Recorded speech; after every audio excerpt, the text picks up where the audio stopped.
Ayan guys, good morning sa atin lahat dyan. Ngayon ay magluluto po tayo ng sinigang na bangus na order ng aking friend. So, ito po yung aking prefer, yung radish, yung loya, sibuyas, at saka kamatis, yung talong, at saka yung isang pirasong bangus. So, yan po guys, hindi ko pa may papakita sa inyo yung kangkong. Last na po yung kangkong na ilalagay ko mamaya. Hindi ko pa nahimay. Pero nakasalang na po ako ng tubig na paglalagyan ko itong mga sangkap ko guys. So, ayan guys, samahan niyo ako sa aking pagluluto today ng order ng friend ko. Today ay magkainan daw sa baba bago siya uuwi ng Pilipinas na magbakasyon for 2 weeks. So, ayan guys, samahan niyo po ako na magluto-luto na tayo dito at ilagay ko na po yung aking kamatis. Ayan, kumukulo na kanina pa yan. Ayan, nagdut-dut lang ako ng hawak ko yung cellphone guys. So, pasensya na kung magalaw. So, isabay-sabay ko na kamatis at saka yung sibuyas at saka loya. Wait lang guys, ilagay ko nga sa tripod ko tong cellphone ko. Yan lang muna guys So, ayan na guys, nailagay ko na yung kamatis, luya, at saka red onion. So, lalagyan po natin siya ng salt. Yan guys, maglalagay po tayo ng salt. Tapos, mamaya titikman po natin kung ano po yung lasa niya. So, ngayon ilalagay ko rin yung isang Knorr cube chickens para malasaan niya po yung sabaw na ganyan po ako yan. So, ayan guys, lagay na natin. At pakuluan po natin yan. Tapos saka natin ilalagay yung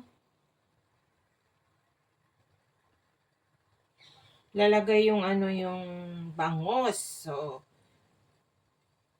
hope you enjoy watching guys habang simple recipe lang naman na na-miss nung kaibigan ko kasi walang bangus doon sa kanila. And hindi siya nakakapagluto ng Filipino food. Request niya po ito kasi siya yung bisita ng kaibigan ko na uuwi siya na. Yung taga Pangasinan na uuwi sa uuwi na magbabakasyon. Yan, kumukulo-kulo-kulo na guys. Yan.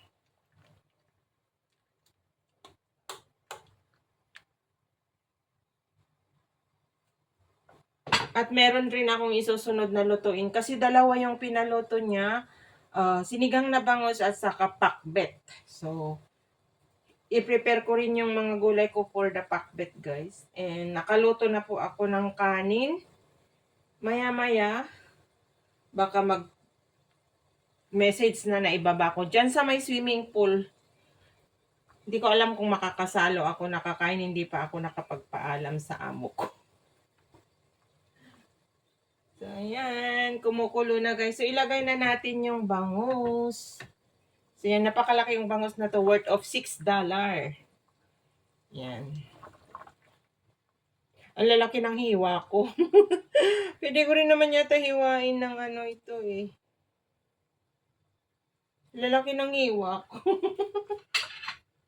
Nasaan na yung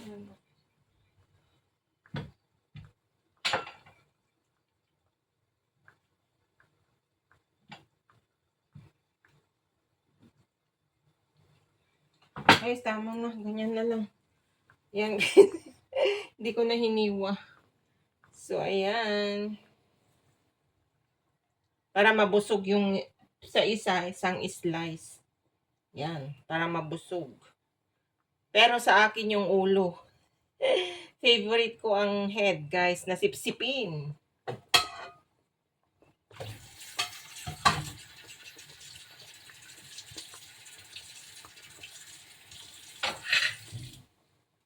Yan, guys. At ilagay ko yung ilagay ko na po yung, kasi masaglit lang naman na maluto itong bangos. Ilalagay ko na po yung yung radish kasi yung radish is a bit longer to cook. Yan, ilagay ko yan para maluto. Kasi gusto ng kaibigan ko yung a bit soft.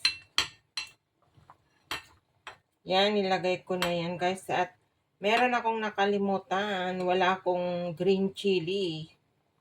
So, ganyan na lang.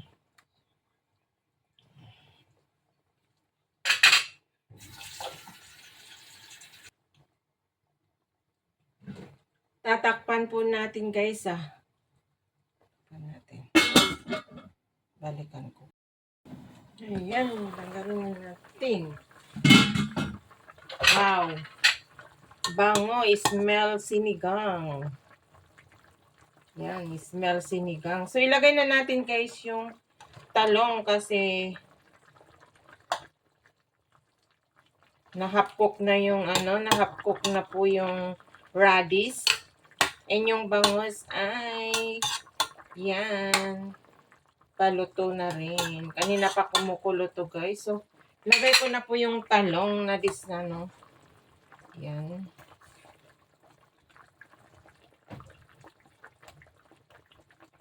At mamaya ko na ilalagay yung kangkong pag malapit na silang, ay pagtawagin na ako na ibaba ko. Kasi ma-overcook po yan. And, ayan. Wala po akong green chili. Nakalimutan ko nga sit.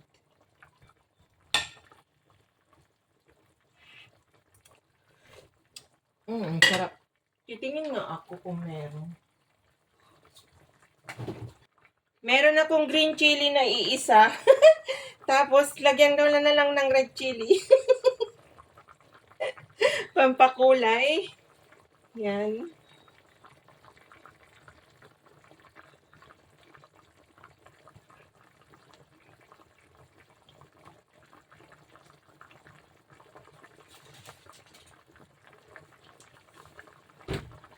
And meron po akong Mamacita sinigang.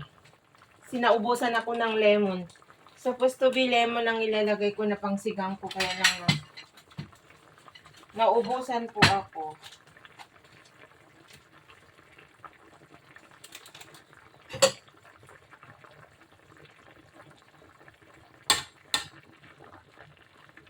Lagyan na natin ng guys, ng pampasim para kumagat yung asim niya sa sabaw.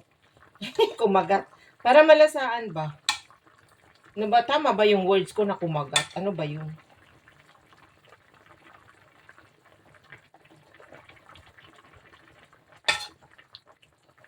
Yummy. Ang smell sinigang guys. Look. Yan. Dito ako nagsigang sa kawali kasi wala kaming malaking yung pag pinaglulutuan konti ay maliit lang kasi nga naman.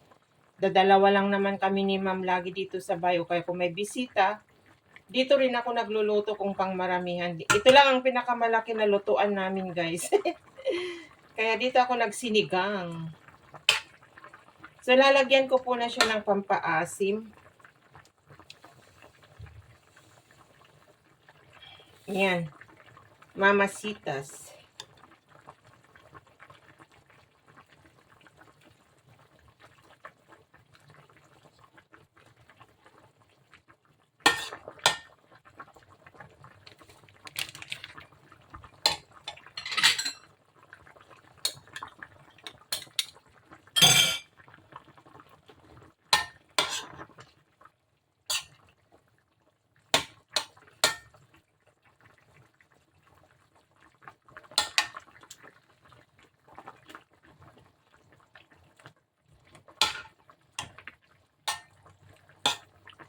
At titikman natin yung sabaw.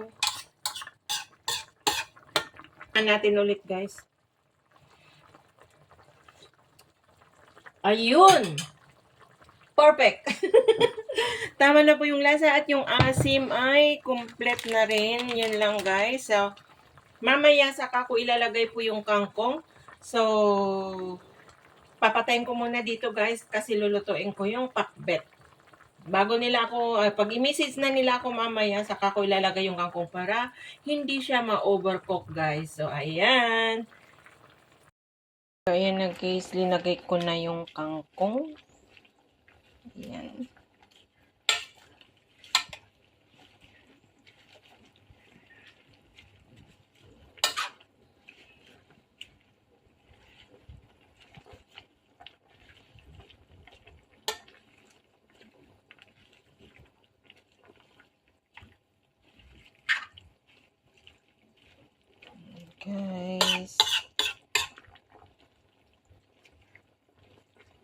Gawa ka lang yan. Luluto lang ako.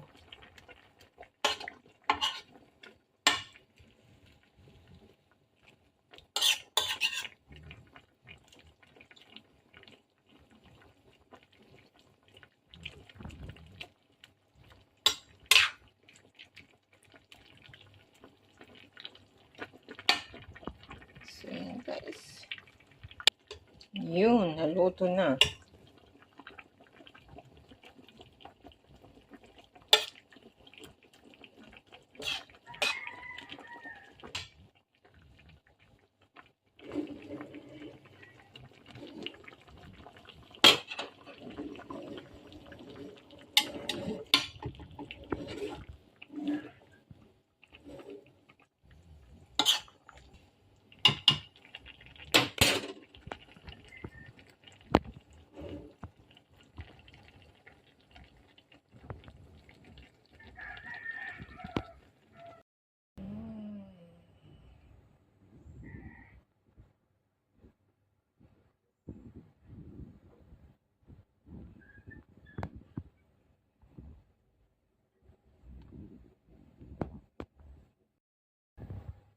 Ayan, luto na guys.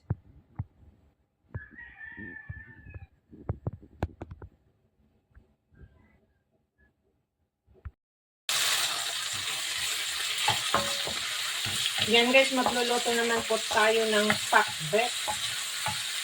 Igisa ko muna ng konti ito guys. Pero yung isasahog ko na pork belly ay naigisa na yan kahapon. Prepare ko na yan kahapon para madalian lang. At naigisa rin sa kamatis, bawang at saka sibuyas din yan guys. So, nagisa lang ako ulit ng konti para mas masarap. Yan. Ilagay na natin yung nagisa na pork belly.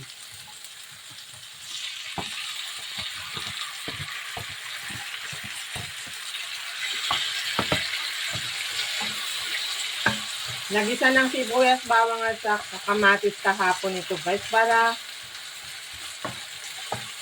madalian na lang na sa pagluto ba. Yan, igisa kasi maluluto rin yan mamaya. Yan ay ang aking lean version ng pagluluto ng pinakbet.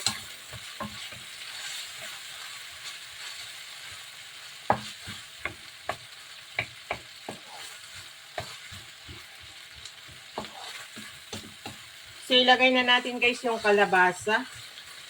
Para maluto yun po yung medyo mahirap na lutuin po sa pinakbet paglagyan ng kalabasa. Ito guys yung kalabasa.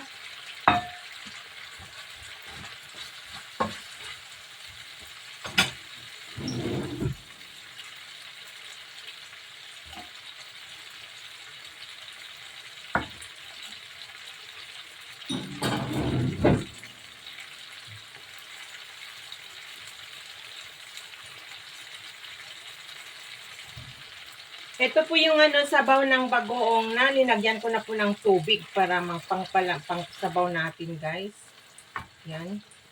Hindi natin ilagay lahat kasi dadami rin yan. Para maluto po yung kalabasa. Yan, pakuluan po natin yan ng konti. Pag medyo na ay ilalagay ko na po yung sitaw, ampalaya, talong at saka okra. Yan po.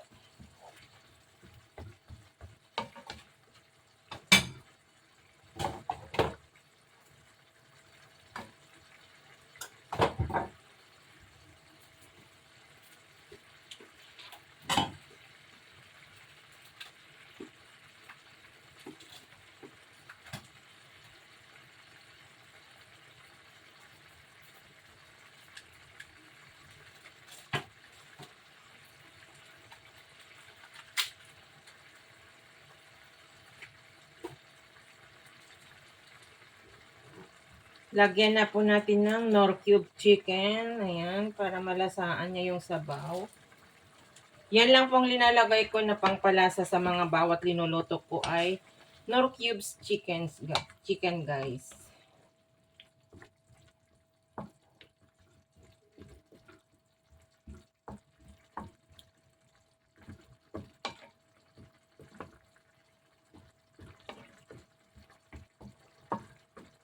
pinakbet ng Ilocano. Ilocanong pinakbet, guys.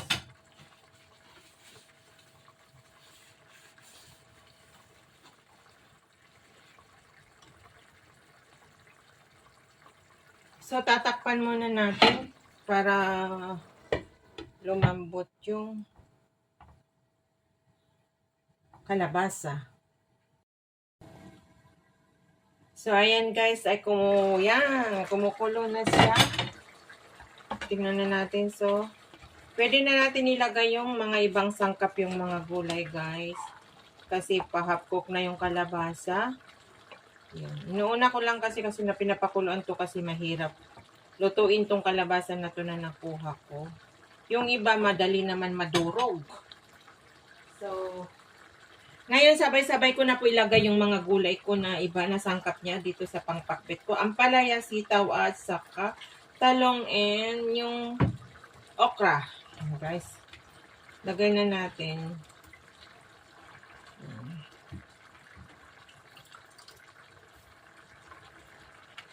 Slowly but surely na hindi matapon. Ayan. Perfect. And then the next are yung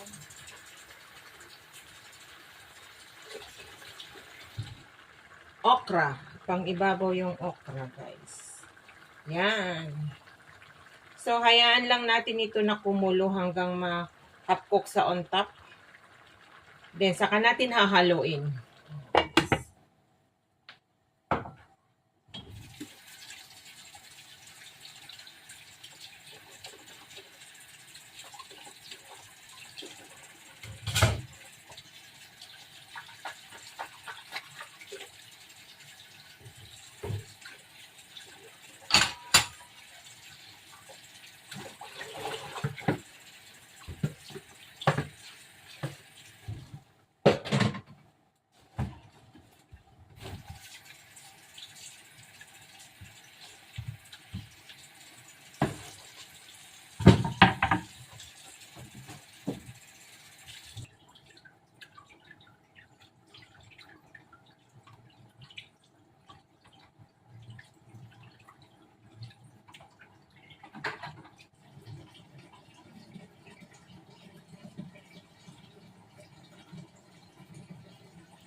So, ayan guys.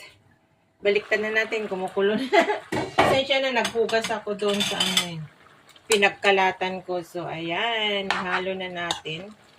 Kasi nang kukulo na. Para naman maluto doon yung mga nandun sa on top niya. Halo-haloin natin guys. Ito po ay Ilocanong pakbet. Lean version guys. We have a different way for cooking. So, ito po ay ang aking version ni Lynn Cordapia. may Cordapia, si Kabsat Olan. Yan.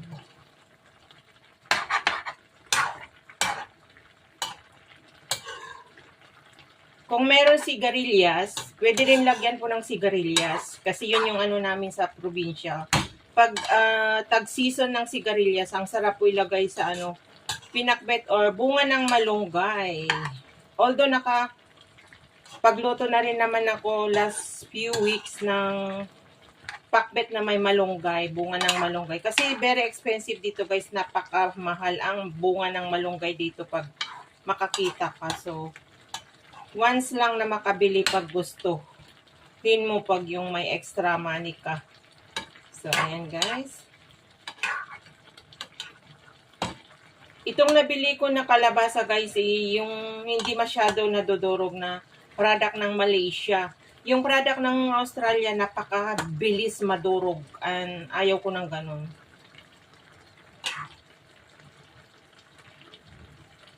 Gusto ko buo-buo pa rin yung kalabasa pag naluto na. So, ayan guys, titikman natin yung sabaw niya. Kung enough na yung lasa.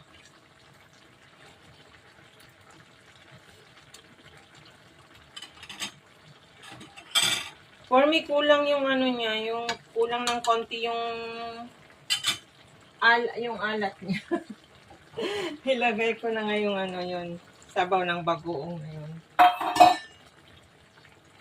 Kulang yung lasa niya para ma-perfect. So, linagay ko yung konting natira na tubig at saka yung bagoong. In case na mag-enough na yung taste guy for me Pero pag yung taste ng kaibigan ko, yun tama na yun sa kanya kasi yung kaibigan ko ay hindi siya masyado maalat ang taste niya kasi gawa nga yung mga amo niya ay hindi naglalagay ng asin pag nagluluto, kaya nasanay po. Kaya lang kung kunin mo talaga yung tamang lasa ng pagluluto ng pinakbet is yun yung kinukuha ko ngayon guys, yung lasa niya. So, kaya dinagdag ko na yung natira na sabaw ng bagoong at saka tubig. Minix ko kasi yung sabaw ng konti ng bagoong at saka tubig para yun na yung pinangsabaw ko guys.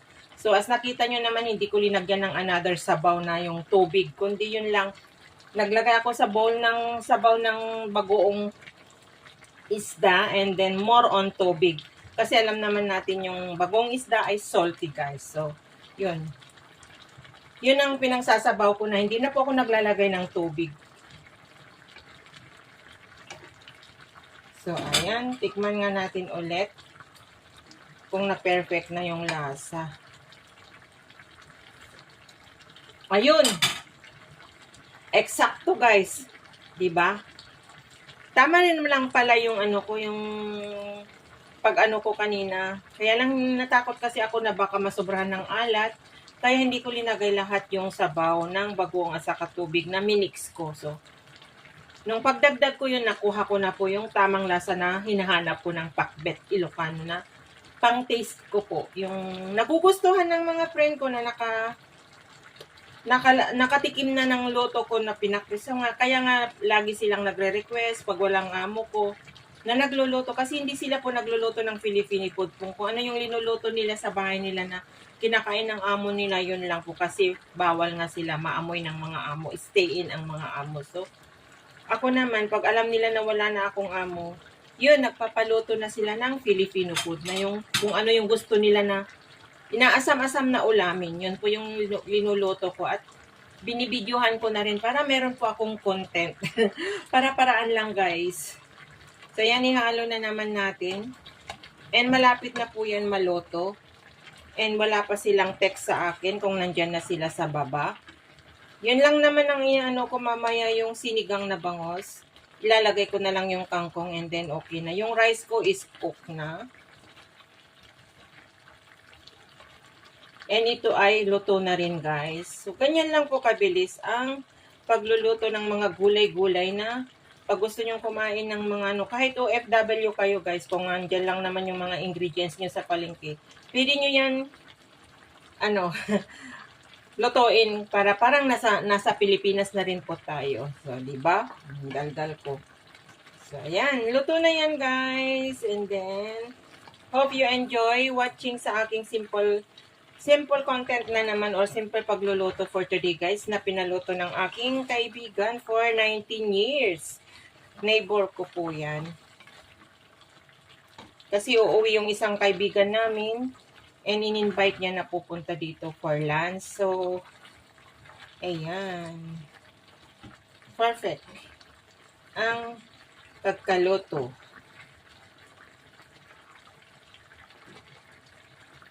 So, yan guys. Waiting na lang ako ng call nila kung dadaling ko na sa baba.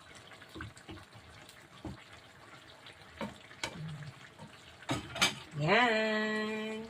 At patayin ko na yung apoy para hindi ma-overcook. So, thank you again guys sa inyong pagsama sa aking pagluluto again for today. Pasensya na kayo guys kung ano man, kung paulit-ulit or ano man yung mga naipapakita ko sa aking raw vlog. Maraming salamat sa mga solid supporter ko sa family biyahe ni Dad.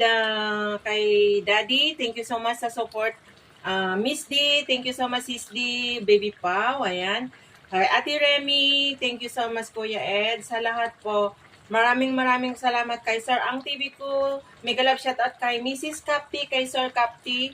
Ayan. And sa lahat ng pamilya ko sa biyahe ni Dad, Guapo Ragon, Ate Stella, and kay Mami Vicky, kay anak John Colette, of course sa aking Uniha-iha, sa buong pamilya ko sa Abra. Bega love shoutout and big shoutout po sa aking mga member na hindi umaalis, na nandyan pa rin na nag-i-stay sa akin. Kay Kabsat Ken Diego, mega love shoutout sa iyo. Magparamdam ka naman dyan kay Sir Jesse Panarejo. Ayan, thank you so much. And mega love shoutout kay Tatay Jun. Advance Merry Christmas time. And kay sino pa ba? Kay kapatid Jewel de Guzman, Brother Project 89, the whole family, advance Merry Christmas. Kabsat Pelmax, then sa mga member ko dyan sa UK, and shout out din kay Paring Vision. Ayan, sa lahat po kay Nanay Mopan Fitness, kay Bonso. Ayan, alam mo na kung sino ka na Bonso na tinatawag ko. May galap shout out sa iyo, Bonso. Ayan, thank you so much sa pagpakita mo sa aking live yesterday. Ayan, thank you sa lahat po. Maraming salamat. Ingat and God bless po sa atin lahat. Kay Sis Buwang, maraming salamat. Kay Sis Maritas Pansito, advance Merry Christmas, Sis Maritas Pansito. I miss you so much. Ayan, sa lahat po, ingat and God bless. I love you all, guys. So, yan ang aking finished product ng aking pinakbet.